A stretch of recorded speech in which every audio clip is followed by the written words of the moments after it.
Princesa 909. Prepare-se. A Princesa FM viaja no tempo e traz para você histórias e fatos que marcaram época. Memória Viva. Memória Viva. Agora, nos 909. Alô, amigos, muito bom dia. São 5 horas e mais 3 minutos. Estamos começando pela nossa Princesa FM 90,9, o nosso Memória Viva deste domingo. Hoje, dia 7 de julho de 2019. E conversa conosco hoje no Memória Viva é o professor, pesquisador, ativista cultural, ambientalista Aldo Cardoso de Lima, aqui no nosso Memória Viva, né? Para a gente relembrar grandes momentos, como era o Açu das Antigas, etc, etc e tal. Aldo, é uma honra, bom dia tê-lo aqui no nosso Memória Viva. Bom dia, Lucílio, bom dia, Júnior Lopes, bom dia a todos os ouvintes que estão ligadinhos na Princesa. Tá na Princesa, tá? Tá com tudo, pois é. É uma honra para mim, Lucílio, ser entrevistado por você, que eu admiro muito a sua voz, a sua inteligência, a sua sensibilidade. Bondade sua. E a nossa amizade, que tem raízes profundas, como as raízes do baobá. É verdade. E da carnaubeira, né? Da carnaubeira. Carnaubeira é impressionante. O Aldo, você é açuense, como é que chegou aqui? Me fala um pouco primeiro. Gosto de saber das origens, né? Gosto de saber das suas origens. Muito bem. Eu nasci lá em Limoeiro do Norte, no Ceará. Sim, quer dizer que é cearense. Cearense. Meu pai veio para cá com a família, com 10 filhos, em 1959. Final de 1959. Eu cheguei aqui com 4 anos de idade, ia completar 5. Alguns nasceram aqui, então? Só nasceu aqui no Rio Grande do Norte, Fátima Lima, hoje que é a mais nova das mulheres. Tá mais nova, certo. Fátima Lima, que faz artesanato. Sei. Essa nasceu aqui? Essa nasceu aqui no RN, nasceu lá acho que ela nasceu lá em Marcelino Vieira. Certo. Então, qual o parentesco? Você, Bruno, você é primo legítimo de Márcio, que é um grande amigo meu, um irmão lá da Esporte Magia. É seu primo legítimo, o seu pai...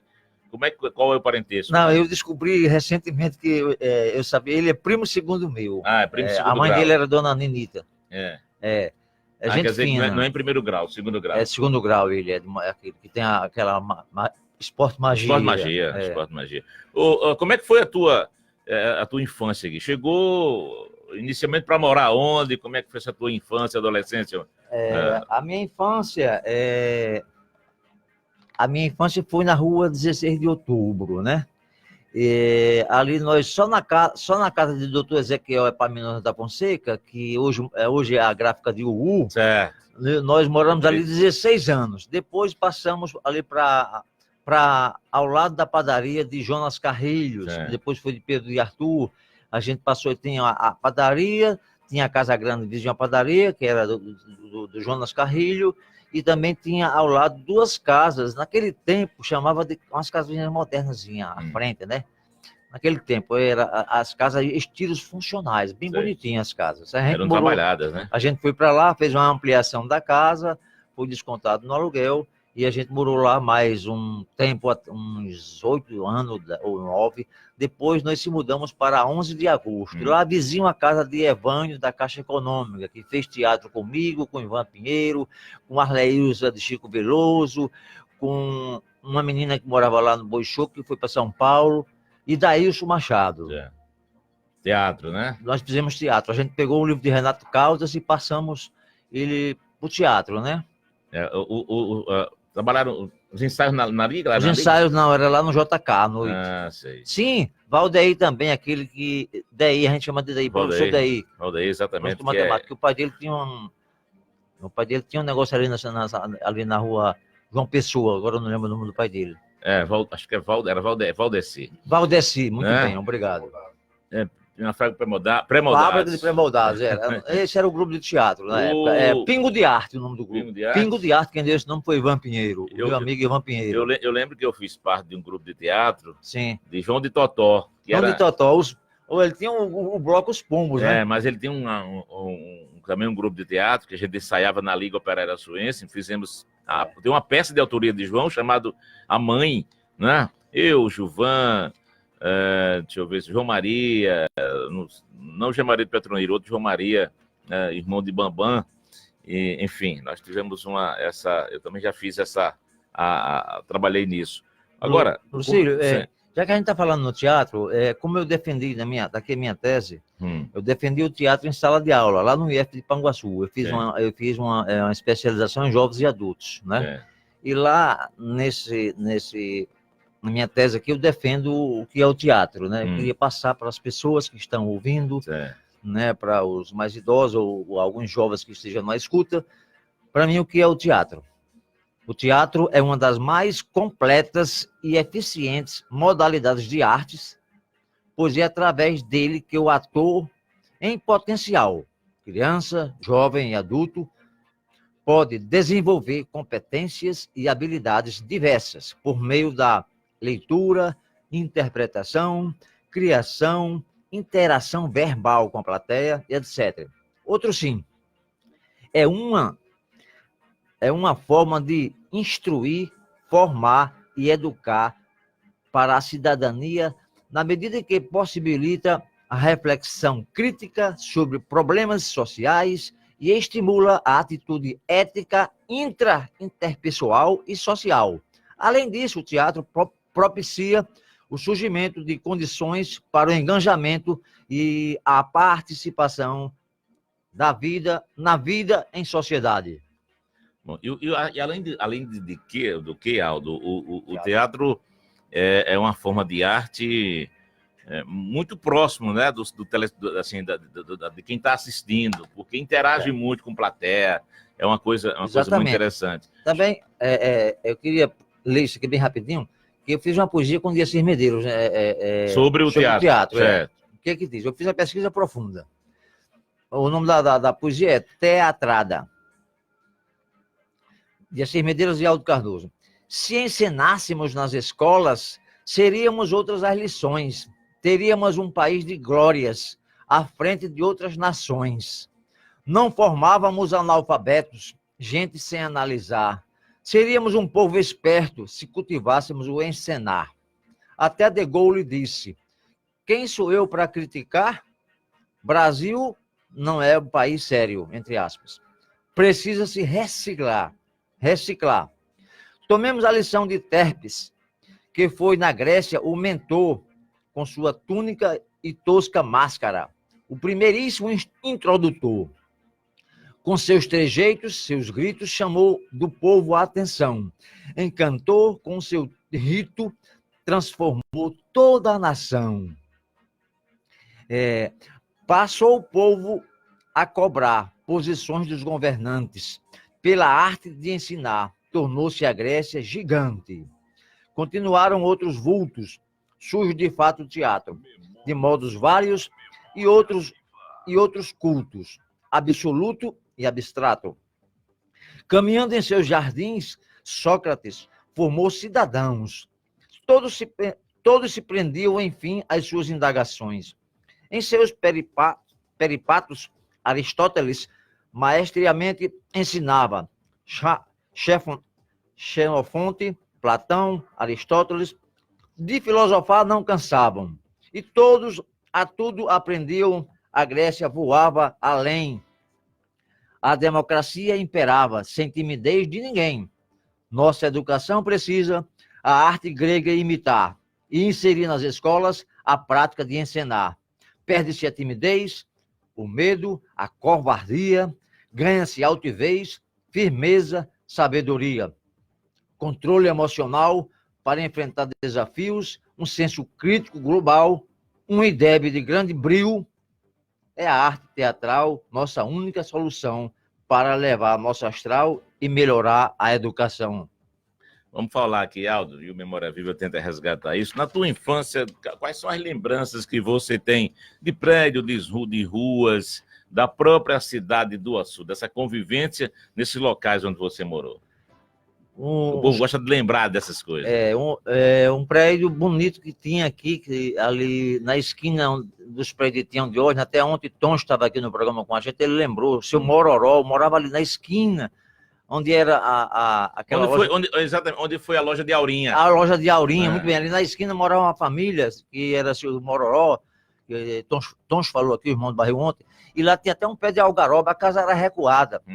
E depois daquela casa, 1, 2 ou 3 casas, eu não trouxe a foto para você ver, mas está guardada lá em casa, tinha um prédio antigo com uma fachada belíssima, como aquele prédio antigo onde hoje é a CDL.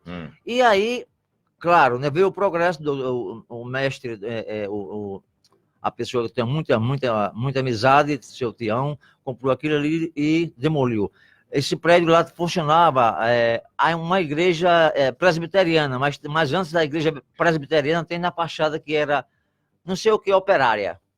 Eu não estou lembrado agora o nome, mas vou trazer a foto para você ver. Uma pessoa já tinha me dito, eu estava conversando, eu conversando com Pedro Otávio, sim, e ele começou a fazer aquela rua e realmente esqueceu, lá na resenha da calçada do Nego João.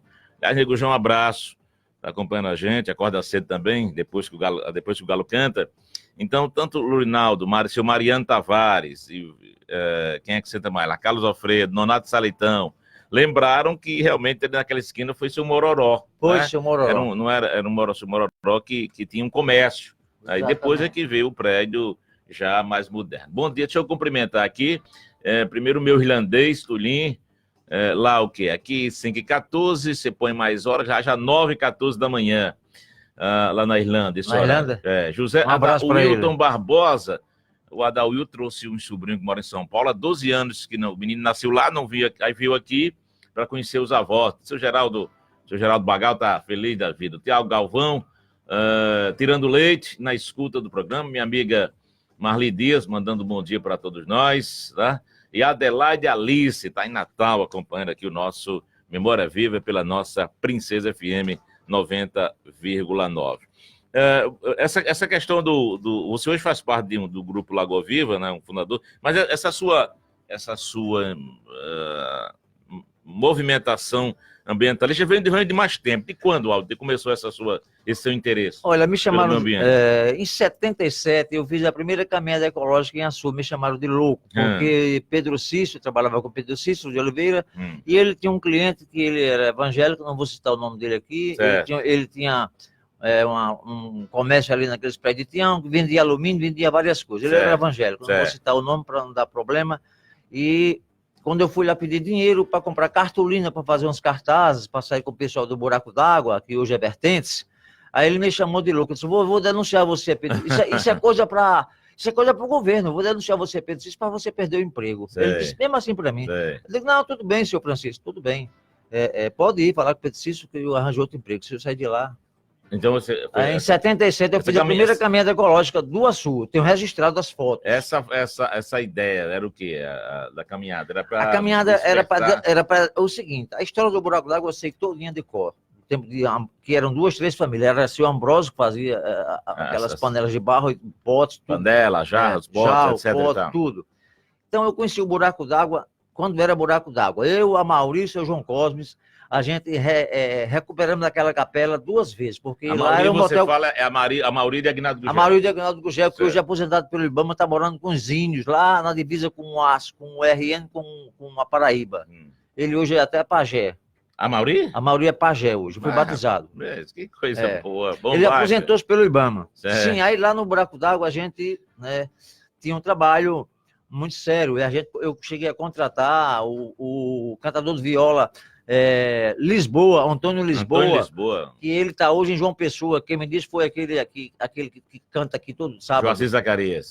Ele foi quem me disse, me deu o telefone até de Lisboa. Antônio Lisboa é um dos mais renomados cantadores de viola do Brasil. Ele é bom. Muito bom. Aí a gente lá fez um trabalho muito, muito sério, muito bom, evangélico.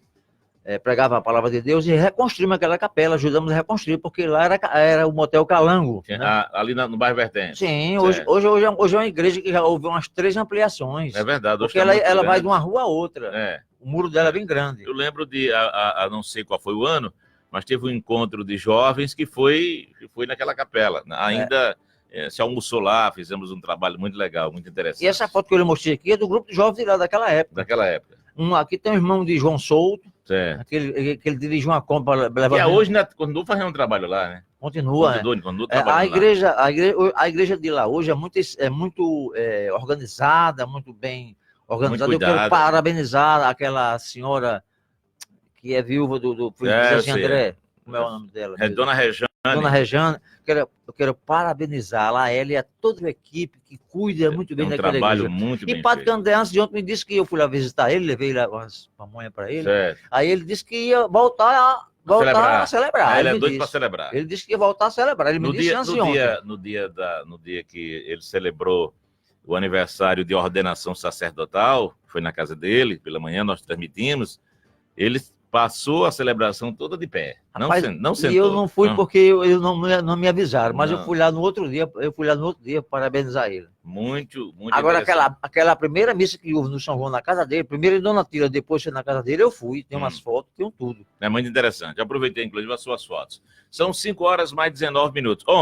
Então, você não terminou de falar esse seu envolvimento com a coisa toda, para não se perder pelo caminho. Você fez um trabalho no GAVA, aliás, o GAVA, para quem não sabe, Grupo Mentalista do Vale do Açu, que já lá atrás tinha envolvimento de Ivete, que sempre foi uma pessoa preocupada, aliás, está nos ouvindo lá no Piató. Dona Ivete, um abraço para ela. Sempre foi uma pessoa muito preocupada e ela me disse que o pai dela tinha essa preocupação com o meio ambiente, por isso que ela até hoje tem essa preocupação toda com o meio ambiente. O GAVA foi fundado por Ivete, por mim, por Seu Lu, por Edmilson da Silva, por Edilson dos Escoteiros dos 55, né?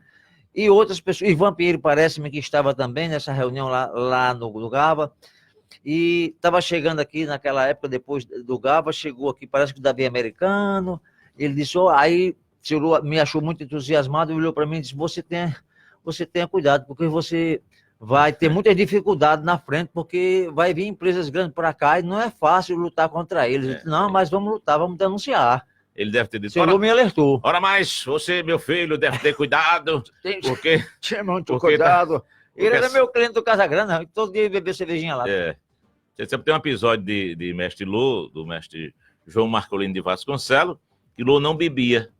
Lô começou a beber, eu não sei se você sabia disso, depois que o filho dele, Nazareno, faleceu.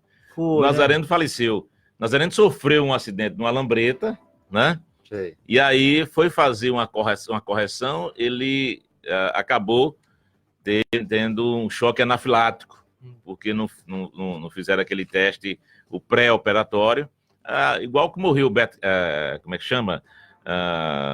Aquela cantora, Clara Nunes, também sofreu de um choque anafilático, e aí o Nazareno faleceu. Depois disso o mestre Lô tomou umas carraspanas meio pesado, mas era de uma inteligência acima da média, era um homem preocupado com os jovens, era um homem preocupado com a cidade, e sempre esteve envolvido com coisas ou fatos que enalteciam, né, a cidade do Açu. A prova diz, a Fundação do Escoteiro, a Fundação do CREA, no CREA mesmo, ele tinha, para quem oficina, ele tinha uma fábrica de sapatos, né? E fazia vassouras também. E tinha uma fábrica de vassouras, mas a fábrica de sapatos foi uma coisa, quantos sapateiros não foram formados lá, justamente dezenas, no centro regional, que hoje ainda por exemplo, Delzia, essa padaria de Delzia, a fábrica dos sapatos de Delzia era lá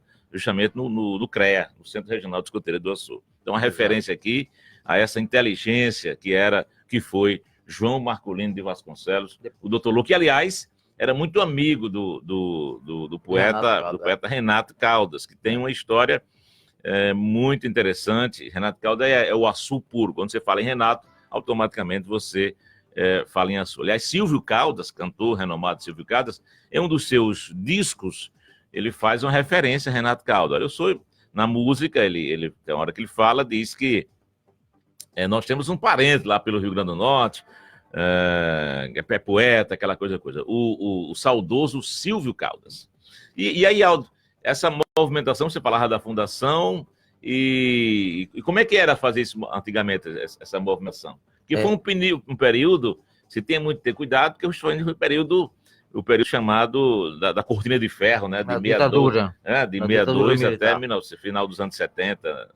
Quando eu fui pregar lá era o seguinte, até Padre Candé foi quem me disse. Quando eu fui pregar o evangelho lá, né, e também a gente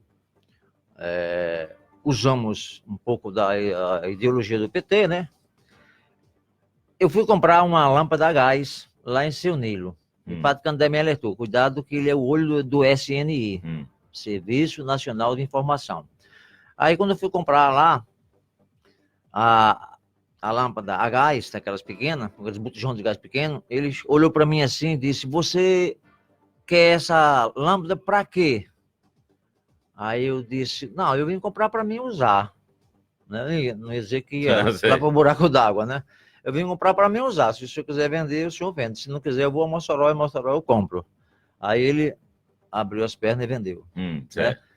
Porque lá não tinha nada. Lá, assim, aí, essa caminhada ecológica que eu fiz denunciando a CAERN e a CAENA, porque é o seguinte, o buraco d'água, o nome já diz, vertentes. Na época já era CAERN ou era CAEN? Era... Você lembra que era CAEN?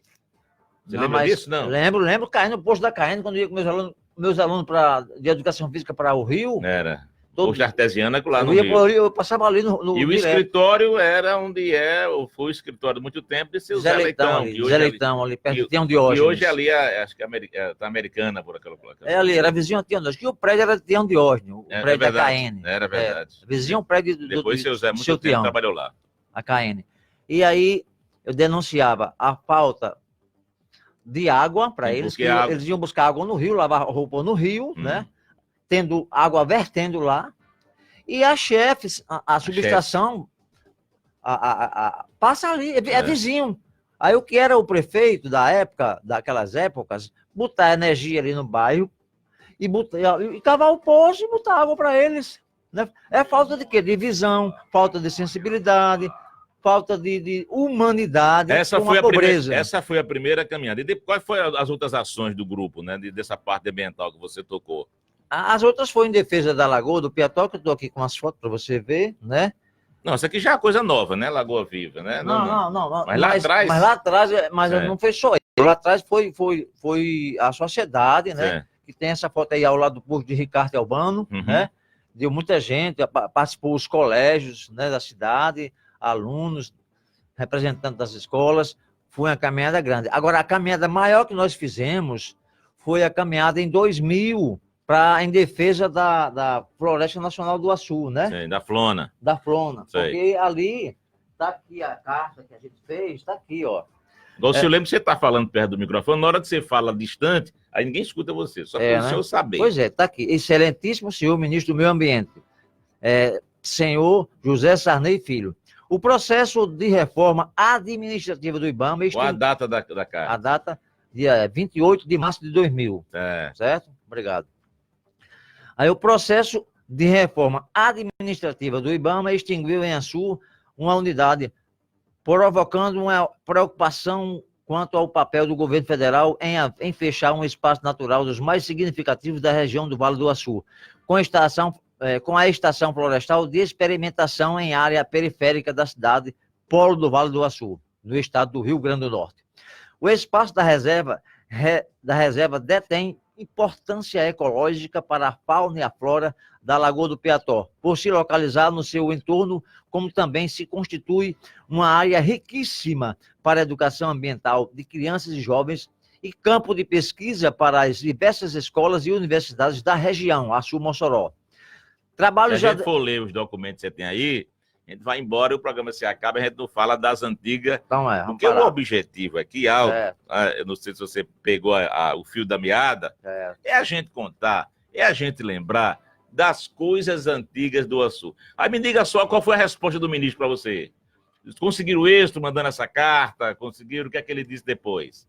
Ele respondeu... Na verdade, o Gava. Certo. Mas o ministro respondeu? Se tiver não respondeu. Se Ivete recebeu e guardou. Né? Porque eu era o secretário, Ivete era presidente, certo? Tá aqui as assinaturas. Então, essa sua luta... Mas nós mobilizamos toda a região, né? Por sinal, tivemos o apoio da Rádio Princesa, mobilizamos a imprensa de Mossoró, de Natal. Aliás, é bom que se diga, uma conquista, porque hoje é uma reserva, hoje é a Flona, né, que é uma reserva ambiental. É uma floresta nacional. De referência nacional. E para quem para quem gosta de caminhadas, né? E quiser caminhar, sempre há imagino tá preservando a nossa caatinga aqui, né? Com esse inverno que a gente teve, um inverno muito bom, né, acredito que a diversificação da fauna, inclusive lá tem raposa, para quem não sabe, tem os animais silvestres, é importante preservar, e nós temos realmente que acaba sendo o nosso pulmão respiratório, né, com relação ao meio ambiente. A nossa flora, que tem como gestor, ainda é o Mauro, né? É o Mauro Guimarães. O Mauro Guimarães, tá certo. Então, basicamente, são essas conquistas que você teve aí com relação ao meio ambiente. Agora, você foi envolvido também no projeto de cooperativismo, ou seja, o SEACA, que era como é que chamava? Qual o significado de SEACA? SEACA era Conselho Especial das Associações Comunitárias do município do Açu. Isso começou bem, mas depois desandou, né? Como é que foi essa sua luta? O seguinte, começou bem, depois desandou, realmente. Foi porque você sabe que administrar é uma arte, né? É arte de contrariar, aliás. É uma arte. E aí... De contrariar, porque quem administra sempre contraria alguém, porque tem que tomar decisões importantes e o caboclo acaba achando ruim. Quando eu deixei, eu tive 2 mandatos, porque é o seguinte, quando eu deixei o SEACA, eu deixei a farmácia comunitária, que foi inaugurada lá, com dinheiro em caixa, certo? São detalhes que a gente não precisa. Certo. Eu quero saber o objetivo da fundação. Qual era o objetivo da fundação? Qual era o objetivo? O objetivo do SEACA era fortalecer o associativismo. Por quê? Porque como é que eu vou fortalecer o associativismo? Primeiro, a gente tem que distinguir o que é política comunitária e política partidária. São 2 coisas distintas, bem diferentes. E no nosso projeto, o objetivo era assim: você pertence à Associação do Porto Piató, né? Dequim me pagava, todo o presidente de associações que estava ligado ao projeto pagava 5% do salário mínimo na época para se manter aluguel, para manter a associação, telefone, aquelas coisas todas. Porque tem uma sede, né? Tinha. Eu cedi aquele meu espaço lá, 6 meses sem cobrar aluguel. Depois já aluguei aquele ponto comercial ali que é de Zé Valto, da Fundação CESP. Aí, outra coisa, a gente repassava os medicamentos a preços de custo. Não se vendia, porque eu mandava buscar e outros, né, na época. E ele abriu a primeira banca de revista em Açu, que era o Revistão. Um Revistão, né?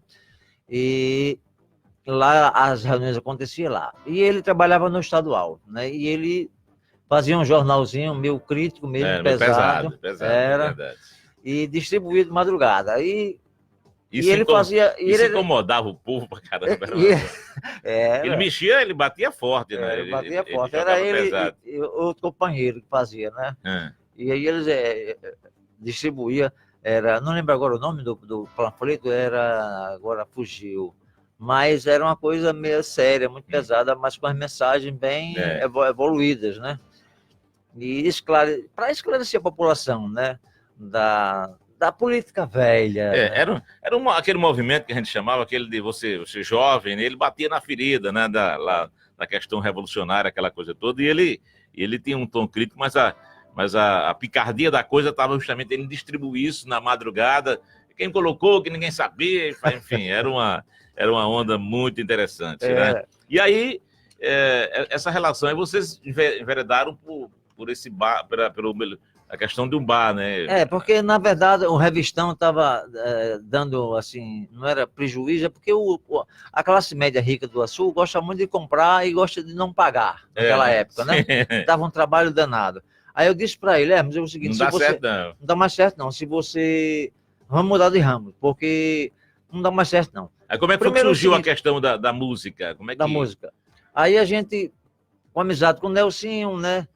Mariano Júnior e Ben, né? Valdir. Já partiu. Valdir era outro incentivador também, que era muito inteligente, que foi sócio de Hermes no Revistão. Foi, né? Foi sócio de Hermes no Revistão. Valdir era um gênio, era um crânio, né? Tá dando muito inteligente. E aí a gente viu que devido ao fiado que não pagavam, a gente mudou de ramo. Partimos para um barzinho. Mas no bar não foi pior, não, né? Não. Porque no bar acabou com o pai é doido para beber e não pagar. Mas nos bichos que foi o último, nem cheque eu recebia. Certo. Nem cheque. Quais foram os bares? Fala dos bares aí. Os bares. O primeiro bar foi o Sobradinho, aquele prédio ali ao lado do antigo Banco do Brasil, da 11ª Direct. Certo. Era um prédio bem antigo, que era de Melezinho, né? Parente de Fanfã. Zé do Bar embaixo. Zé do Bar do outro lado. Do outro lado. Mas você, lá em Zé do Bar, você entrava numa rua, saía na outra. Saía na outra, exatamente, era. E o prédio de Melezinho era justamente o primeiro, tinha um sobrado, aquela coisa toda. Era, e ali na esquina da frente da gente, a gente estava lá em cima, na esquina era seu Astério Tinoco com o Quilanche. Quilanche, é verdade. Você lembra disso? Quilanche, claro. Aí a gente começou com um Sobradinho, coisa ínfima, né? Lá em cima, no sobrado lá, aí o violão, aí chegava a gente para cantar com o violão, dormia lá em cima numa rede. Aí chegou um pessoal de fora, Natal, para beber, e disse, rapaz, você vai dormir aí, vai atrapalhar. Não, eu depois que eu dormir, eu pego no sono, não escuto nem uma bateria, mais um violão. E aí o Sobradinho deu certo, descemos, né?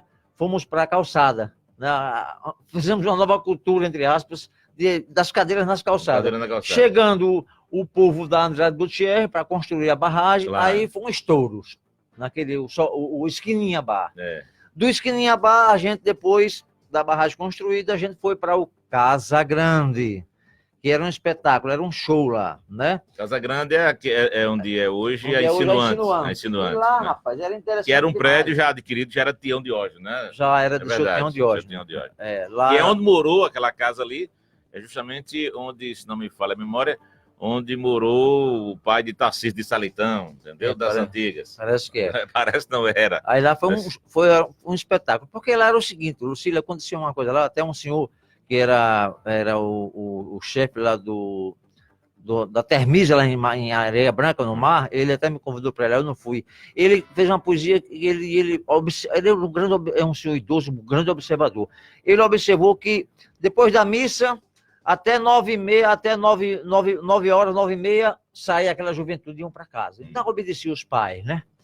Depois, 10h30, iam para casa outra faixa etária. Aí, já de 11 para lá, ficava só aqueles mais idosos, né? Os veteranos. Os veteranos, né? Que tinha carro para depois, quando comia o peixe, o queijo assado, aquela coisa toda, eles saíam, né? Para brincar, né? Brincar, para namorar, aquela coisa. Aquela coisa. Então foi o tempo, o 14 bis foi o... Aí, não, depois do Casagrande, fomos para o Barboleta. Verdade. E o Barboleta foi um sucesso extraordinário também, lá na rua, em frente a Haroldo, ali na Rua do Córrego, porque lá a gente transou o bar todo, na casa de Gilvan Lopes. Do avô de Gilvan Lopes? Do avô de Gilvan Lopes, e a gente transou lá, o bar era todo transado com cordas, né, todo bem artesanal. Esse bar, como era uma sociedade? Era você? Como é que era? Era eu e Hermes. Você e Hermes, então. Quem iniciou o bar foi Valdir também, Zé né? Valdir. Aí Zé Valdir, mas aí ele era Valdir e Gilvan Lopes, mas não deu certo a associação, a sociedade. Aí assumimos, eu e Hermes, e aí deu certo. E aí lá nesse bar era assim, o quartinho escuro, com lampião a gás. Aí ficava você e sua namorada bebendo cerveja e namorando. Namorando, claro. Né? E lá atrás era um muro. Lá atrás tinha um muro aberto. Lá no fundo tinha um cacimbão. Tinha um cacimbão e tinha a carroça do pai de Gilvan, o burro lá. Já estava lá. E o banheiro dos homens era uma tela assim de flande, a gente urinando e vendo todo o pessoal bebendo ali na frente. Tá certo. A minha amiga Graça Guedes é filha do nosso queridíssimo Clóvis Boi. Você conheceu o Clóvis Boi? Eu conheci, não me faça eu chorar, porque ora... Bom dia, deixa eu ver aqui, deixa eu ver o que é que ela escreve aqui. Bom dia. Rapaz. Bom dia, parabéns pelo programa. Muito bom restaurar muitas nossas histórias do Vale do Açu. Me lembro muito bem de Hermes, muito amigo do meu irmão, Anquinho de Clóvis. Anquinho era um menino que todo mundo, gostava as meninas queriam dançar com ele, porque o que ele dançava era uma festa, né? Anquinho, ela disse que é Graça, filha do saudoso Clóvis Boi. Claro, Graça, Aldo lembra aqui, se emocionou. O Anquinho era um menino que todo mundo gostava, porque as meninas do Açu, todos eles, vamos dançar com o Anquinho. As meninas sem namorado, tinham namorado. Aí dançavam com o Anquinho, né? Porque fazia o diferencial. O Palmeiras, aqui em Açu, com o Padre Crove, Os três irmãos, Damião era uma barreira na Damião, defesa. Clóvis e o Expresso, como era o nome do Expresso? Tinha Joca Boi. Joca era um Expresso, quando ele pegava na bola, saía levando tudo. Tinha Joca, tinha Edmilson Boi, enfim. O Palmeiras ganhou pro América aqui, ganhou pro ABC aqui naquele campo de Aveloz ali. Da Rua Monsenhor Júlio, né? Era emocionante demais o futebol naquela época. E na esquina, quer dizer que você lembra dessa época muito. E na esquina, lembra do bar que tinha na esquina? Lembro, olha. Bar o quê? O Canecão. Canecão. E qual era o disco que mais tocava lá? Que só tinha um. Martinho da Vila. Martinho da Vila. Felicidade. Passei no vestibular. Pois é. Mas a faculdade é particular. E aí a gente tinha naquela época do time do Palmeiras, tinha o Dequinha Bezerra. Dequinha. Que o Clóvis trouxe para morar na casa dele. Muito amigo meu também. Entendeu? Mora em Ipanema. O professor aposentado mora na cidade de Ipanema, né? Também produtor cultural. Bom, isso foi... A resenha dos bares foi isso. Faltou o 14 bis, né? Porque você... Depois do Barbuleta. Do Barbuleta, foi o 14 bis, que houve até lançamento de livros lá, né? Também eu contratei cantador de viola para tocar lá. E a gente teve a minha lojinha Opções, ali em frente da casa de Pedro da Farmácia. Eu contratei, e ele estava lá às vezes me ajudando, antes de ir para Casa Grande, e a gente contratou o cantador de viola para tocar lá. Rogério, irmão de Rômulo, filho de Pedro da Farmácia, sabe disso, que eu me encontrei com ele na festa de São João Batista. Tava ele, mora ali, senta ali toda noite. Sentava ali toda noite, Então, a história dos bar foi isso aí. Foi isso. Aí lá no 14 bis houve lançamento de livros do amigo de Gilvan Lopes, que é o dono daquela gráfica lá em Gustavo Luiz, que ele é poeta. Gustavo Luiz, lá de Mossoró. Como é que chama? Bate-bucha? O nome da gráfica, mais ou menos, tem não sei o que, bucha no meio.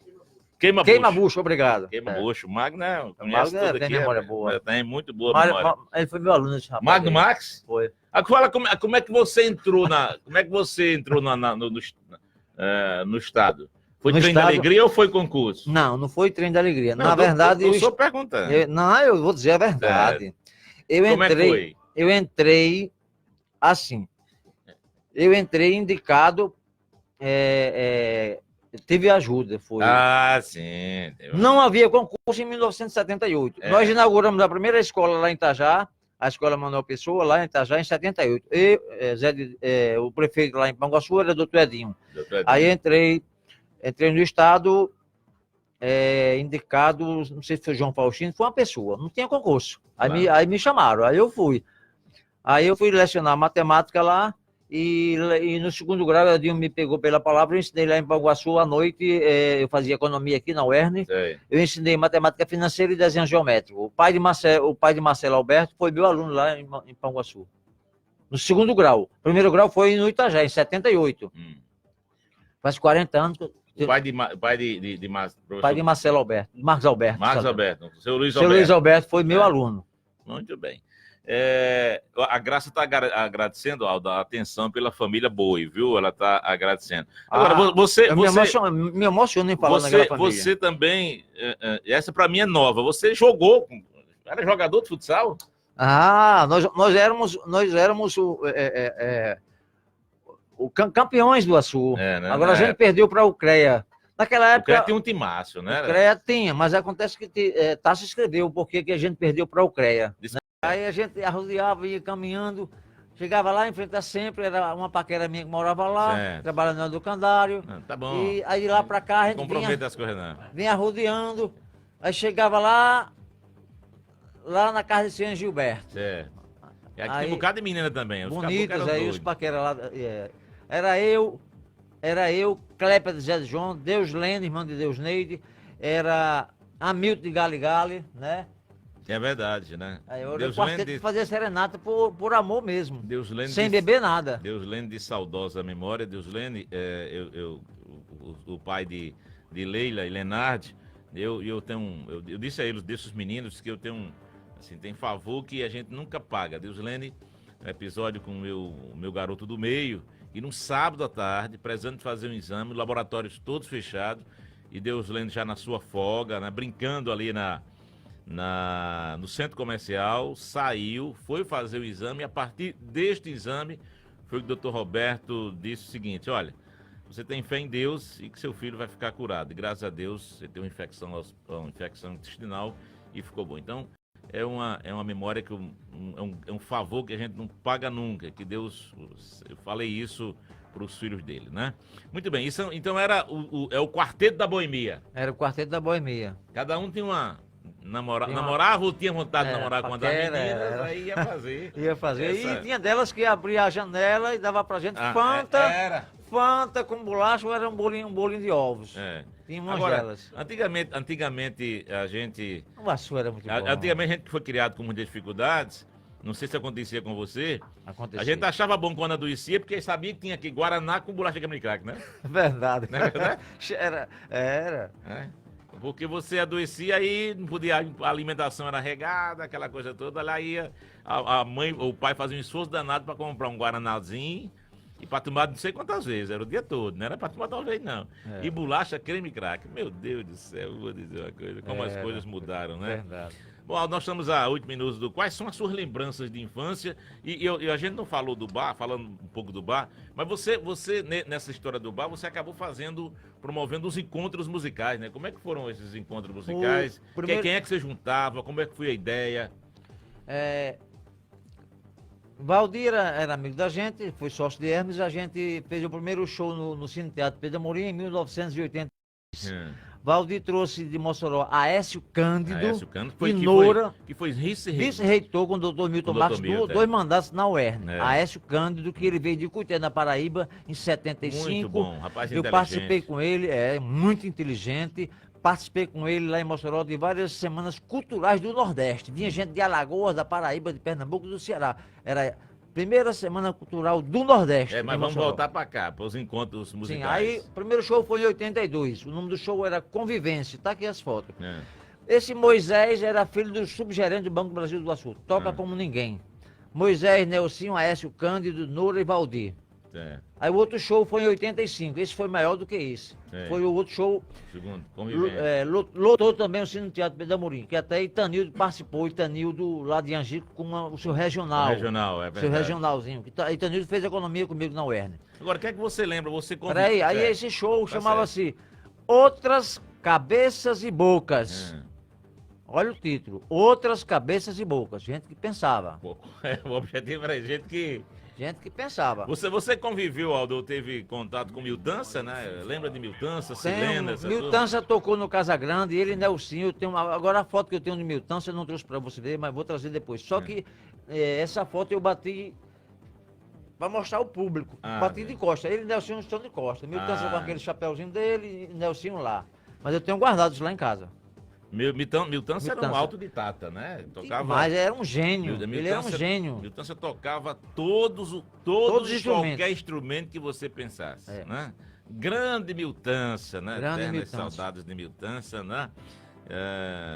E a gente fica assim, como a gente tem tanta gente boa, né, que já passou por aqui, açuenses famosos. Miltança era disputado, né, quando tinha shows em Natal, ele cantou e tocou para muita gente boa, né? Ele foi à Itália, né, com o grupo de Natal. Ele chegou então, aí tocar na Itália. Era muito bom. Quem tá mandando um abraço para você é João Nogueira de Melo Neto. Um abração para João Nogueira. Acordou agora, João Nogueira. Gente sabe? Boa. Grande João Nogueira, já tá se Vai nos ajudar na Casa da Cultura. Ele já é um grande parceiro da Casa da Cultura, João Nogueira. Verdade, ele é um grande parceiro. Aliás, você hoje é um cargo público estadual na Casa da Cultura. Eu estou agente de cultura. Está agente de cultura, né? Estou agente de cultura. O que é que você pensa, o que é que a gente pode fazer para, nesse finalzinho, né? Já fazendo dessa memória, para resgatar essa memória, né? Nós temos, Aldo e o professor de Assis, eles solicitaram um espaço aqui na rádio, nós, nessa nova formulação, do FM, a gente todo sábado das 7 às 8 horas, horário de responsabilidade deles para falar da cultura do Açu, né? Tem sido um espaço que tem agregado muito valor, né, Aldo? Tem sido muito valor. Ontem teve aqui Tonchinho, irmão de Barrinho, teve Angelina e eles trouxeram um cantor lá dos Torrões, rapaz. Muito bom, rapaz. Tem uma voz muito boa e canta muito bem. Tá certo. Então, Antônio Gleibson. Antônio Gleibson. Tá certo. Bom, Aldo, nós estamos chegando ao final do nosso Memória Viva. São 5h50. Alô, Jean!